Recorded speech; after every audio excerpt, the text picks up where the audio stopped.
there are some actors that come in and say, well, my character would never say this. Well, how do you know? It's a different production team and it's not your character. You didn't write it. So shut up.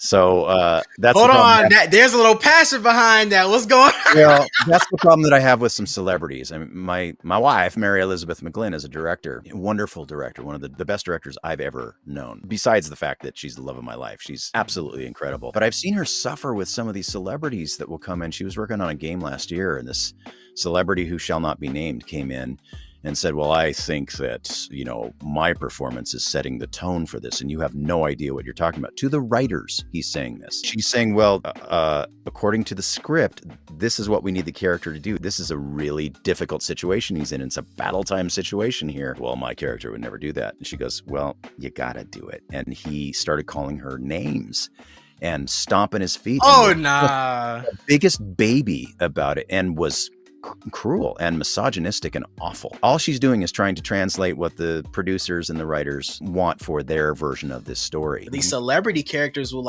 have arcs and different plot lines, and they can't articulate it the way a voice actor can. I just imagine if you were in it, or even Tom Kenny got to play these wacky kooky characters. I could just imagine how you guys would bite into it. Yeah. A celebrity can't really do it, and for them to have ego, and for them to on top of that,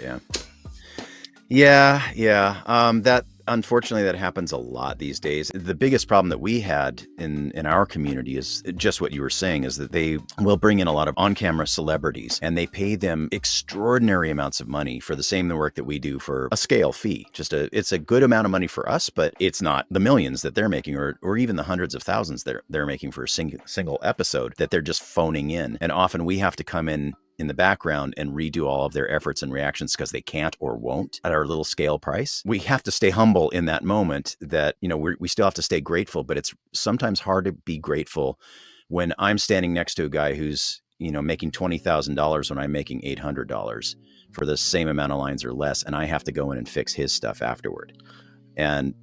And he's got an ego about that. On top of that kills me. I can't stand it. But then you have actors who come in, like Transformers 1 is a great example. I feel like all the actors in that movie, though they were all big celebrities, did a fantastic performance. They earned that money. If they're going to go in and do a job and do it well, I'm all for it, because it raises all boats. Unfortunately, there are a lot of people who are casted is not a word, people, in roles that they do not deserve and they can't handle.